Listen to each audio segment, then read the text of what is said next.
Hello everyone. So we are solving the back exercise of the chapter amines and today it's the turn of question number 3. So the question says account for the following. आपको यहाँ पर कुछ parts given है, जो आपसे पूछा गया है वो आपको बताना है. ठीक है, चलो देखते हैं फर्स्ट पार्ट.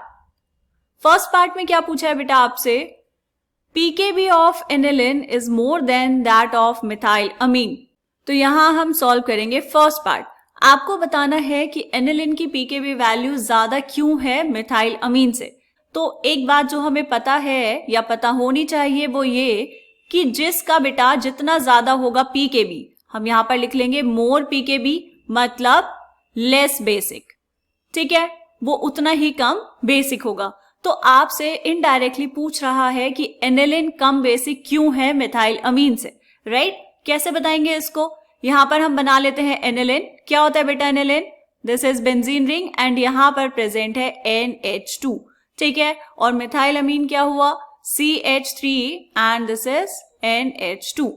अब इन दोनों में क्या हुआ बेटा? देखो ये जो है बेंजीन रिंग, अगर हम इसको यहां पर बॉन्ड शो करें इसमें तो क्या होगा? ये जो है आपके पास एनिलिन वाला नाइट्रोजन, इसके पास है लोन पेयर ऑफ इलेक्ट्रॉन्स. ये लोन पेयर ऑफ इलेक्ट्रॉन्स यहां पर रेजोनेंस में होंगे और क्योंकि ये यहाँ पर रेजोनेंस में है तो इजीली अवेलेबल नहीं होंगे डोनेशन के लिए.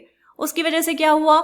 इसकी जो बेसिसिटी है वो कम हो गई और जितना कम ये बेसिक होगा उतनी ही ज्यादा होगी इसकी pKb वैल्यू. ठीक है, समझ आ गया? मिथाइल अमीन में ऐसा कुछ नहीं है. यहाँ पर जो नाइट्रोजन के पास इलेक्ट्रॉन्स हैं उन इलेक्ट्रॉन्स को ये जो है CH3 इलेक्ट्रॉन डेंसिटी को बढ़ा रहा है ऑन नाइट्रोजन. ऐसा क्यों बेटा? क्योंकि इसका होता है इंडक्टिव इफेक्ट. ठीक है, ये क्या कर रहा है? इलेक्ट्रॉन डेंसिटी को बढ़ा रहा है. तो यहां पर नाइट्रोजन के पास जो इलेक्ट्रॉन्स हैं वो इजीली अवेलेबल हैं डोनेशन के लिए. क्लियर है हमें इतनी चीज? अब इसको लिखना कैसे है देखो. तो क्या लिखा बेटा हमने यहां पर? In aniline due to resonance the lone pair of electrons on the nitrogen atom are delocalised over the benzene ring. Due to this electron density on the nitrogen decreases. On the other hand, in CH3NH2, that is methylamine, plus I effect of CH3 increases the electron density on the nitrogen atom. Consequently, aniline is a weaker base than methylamine and hence its pKb value is higher than that of methylamine. Clear? तो यहाँ पर ये जो CH3 है बेटा इसका होगा plus I effect. इस वजह से क्या कर रहा है? ये इलेक्ट्रॉन डेंसिटी को इंक्रीज कर रहा है ऑन नाइट्रोजन एटम. तो ये स्ट्रॉन्गर बेस है एंड दैट्स व्हाई इसकी pKb वैल्यू कम होगी एनिलिन से. चलो अब देखते हैं सेकेंड पार्ट. सेकेंड पार्ट में क्या पूछा है बेटा? रीड करेंगे. Ethyl amine is soluble in water whereas aniline is not. तो ये बात कर रहा है सॉल्युबिलिटी की. अब इथाइल अमीन का स्ट्रक्चर बनाओ. इथाइल अमीन क्या होगा बेटा? CH3 CH2 NH2. This is ethylamine. Whereas aniline क्या होगा? ये है आपके पास बेंजीन रिंग और यहां पर NH2. This is aniline. ठीक है, अब इन दोनों में जो ये है इथाइलामीन ये वाटर में सॉल्युबल है. ऐसा क्यों? क्योंकि इसमें प्रेजेंट है ये दो हाइड्रोजन एटम्स जो जुड़े हैं नाइट्रोजन से. इसकी वजह से क्या होगा बेटा? ये कर पाएगा हाइड्रोजन बॉन्डिंग विथ वाटर और जो हाइड्रोजन बॉन्डिंग कर पाएगा वाटर के साथ वो वाटर में ज्यादा सॉल्युबल होगा. ठीक है, वेयर एज जो एनिलिन है उसमें यहां पर प्रेजेंट है ये बड़ा सा हाइड्रोकार्बन पार्ट. जैसे जैसे हम हायर अमीन्स की तरफ बढ़ते रहेंगे सॉल्युबिलिटी डिक्रीज होती रहेगी. ऐसा क्यों? क्योंकि यहां पर आ जाता है ये हाइड्रोफोबिक पार्ट. हाइड्रोफोबिक का मतलब क्या है बेटा? ये पानी से दूर भागते हैं. ठीक है, तो हाइड्रोफोबिक पार्ट वहां पर जितना ज्यादा होगा उतनी ही कम होगी उसकी सॉल्युबिलिटी. राइट, इसको लिखेंगे कैसे देखो. तो क्या लिखा बेटा हमने यहाँ पर? Ethylamine dissolves in water because it forms hydrogen bonds with water molecules. In aniline, due to the large hydrocarbon part, the extent of hydrogen bonding decreases considerably and hence aniline is insoluble in water. Simple सा था ये. तो आप चाहें तो यहाँ पर hydrogen bonding भी शो कर सकते हैं. कैसे करेंगे बेटा? देखो यहाँ पर बनाओ. दिस इज नाइट्रोजन और यहाँ पर ये है NH2. ठीक है, एक तरफ होगा C2H5. यहां पर बना दो वाटर मॉलिक्यूल्स. वाटर मॉलिक्यूल्स कैसे बनाएंगे? दिस इज ऑक्सीजन, यहां हाइड्रोजन और ये हाइड्रोजन. क्या होगा बेटा? इस पे होगा पार्शियल नेगेटिव चार्ज, इस पे पार्शियल पॉजिटिव चार्ज, तो इस ऑक्सीजन और हाइड्रोजन के बीच में क्या हो जाएगा, यहां पर हो जाएगी हाइड्रोजन बॉन्डिंग। क्लियर? ऐसे यहां पर दूसरे हाइड्रोजन के साथ हो जाएगी, ऐसे यहां पर ये वाले हाइड्रोजन के साथ हो जाएगी, तो ऐसे ये जो अमीन है ये सॉल्युबल हो जाएगा वाटर में। डन? चलो अब देखते हैं थर्ड पार्ट। थर्ड पार्ट में क्या पूछा है बेटा आपसे, methyl amine in water reacts with ferric chloride to precipitate hydrated ferric oxide. यहां पर हम बात कर रहे हैं मिथाइल अमीन की। देखो this is our third part. क्या होगा बेटा यहां पर, ये है आपके पास मिथाइल अमीन CH3NH2 एंड ये जो मिथाइल अमीन है बेटा ये वाटर से भी ज्यादा बेसिक है। ठीक है, तो अगर हम इसकी रिएक्शन करवाएं वाटर के साथ तो क्या होगा, ये जो है नाइट्रोजन के पास लोन पेयर्स, ये यहां से ले लेंगे इस हाइड्रोजन को और बाहर निकल जाएगा OH-, तो क्या मिलेगा आपको, आपको यहां पर मिल जाएगा CH3NH3 पॉजिटिव एंड यहां पर साथ में OH-।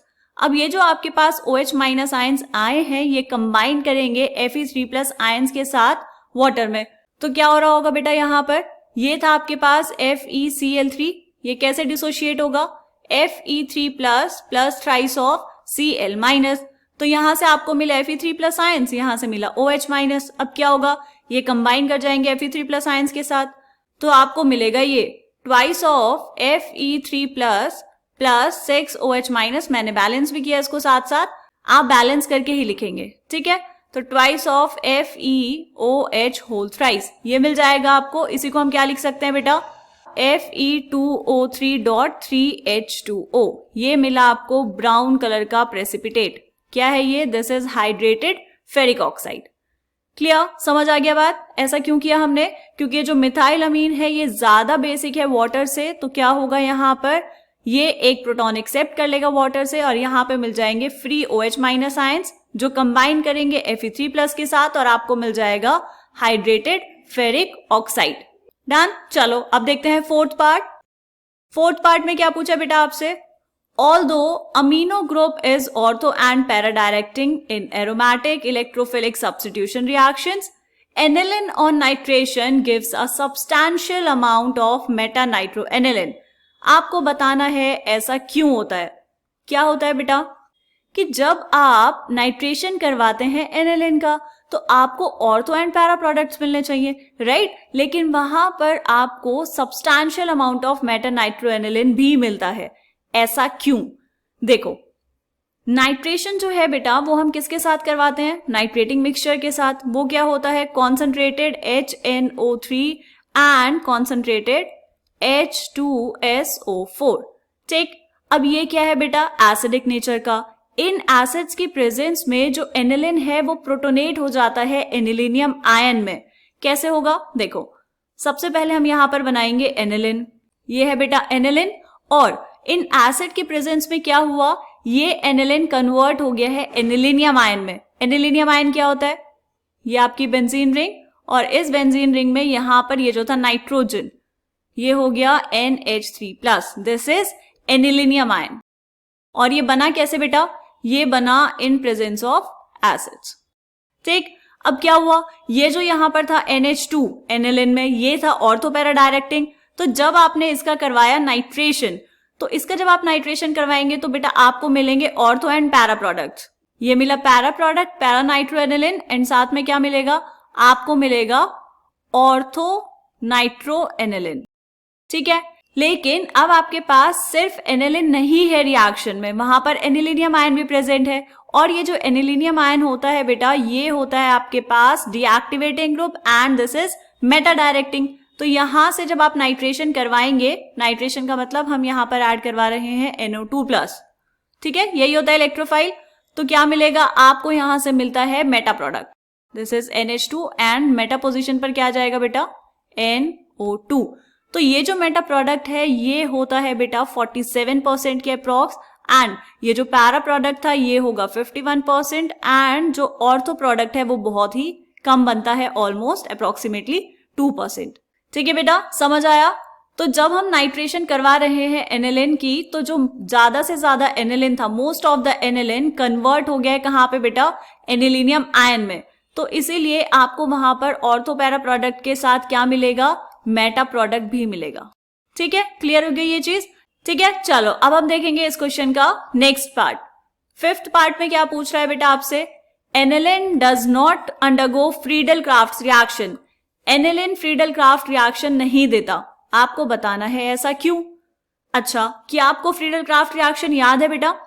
फ्रीडल क्राफ्ट रिएक्शन में हम यूज करते हैं AlCl3, इसके बिना तो रिएक्शन नहीं होगी, एज अ कैटलिस्ट हम यूज करते हैं इसको, राइट।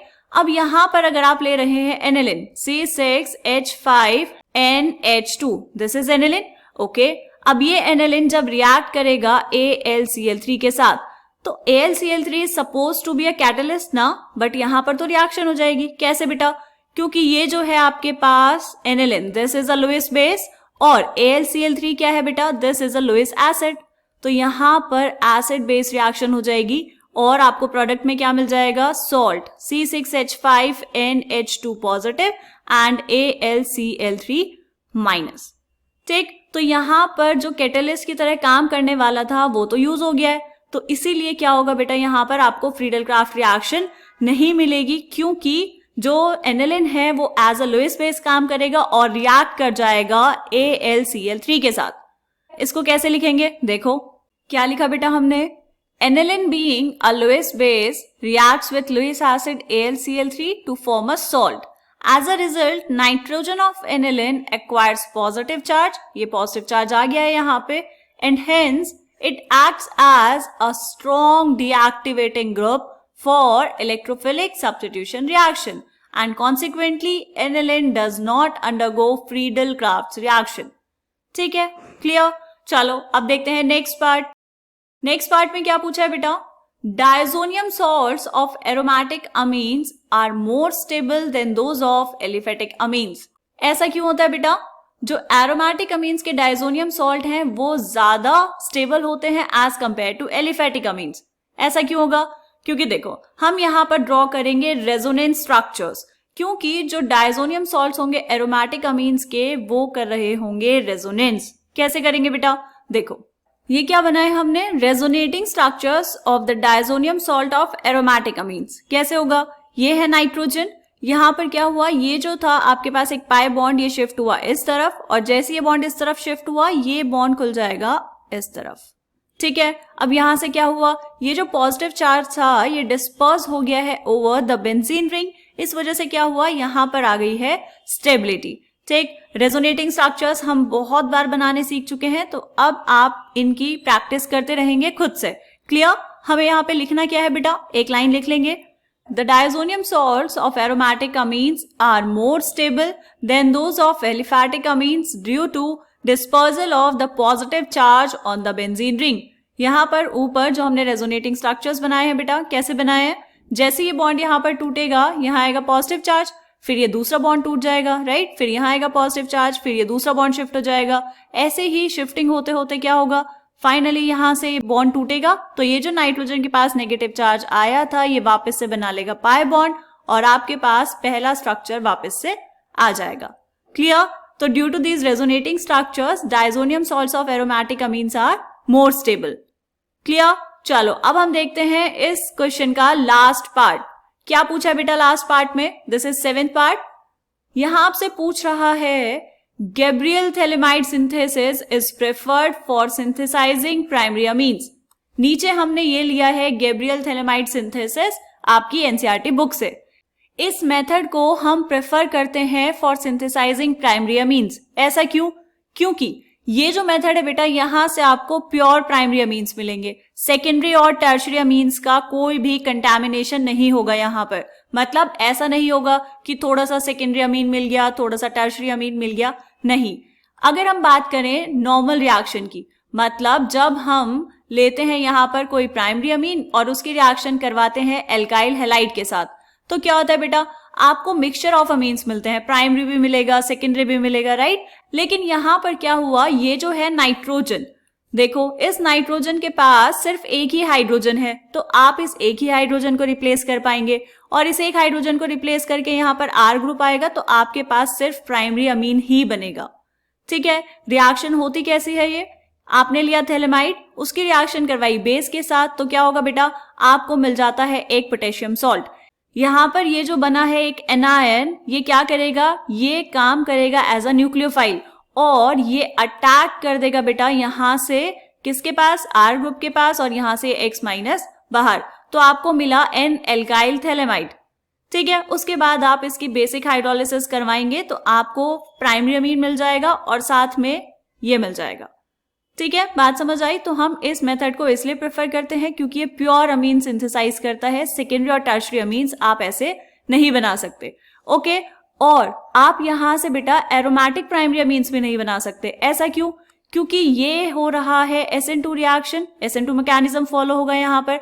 अगर ये RX की जगह यहाँ पे एराइल ग्रुप ले लेंगे तो बैक अटैक पॉसिबल नहीं होगा, इसीलिए प्राइमरी एरोमेटिक अमीन भी इस रिएक्शन से नहीं बनेगा।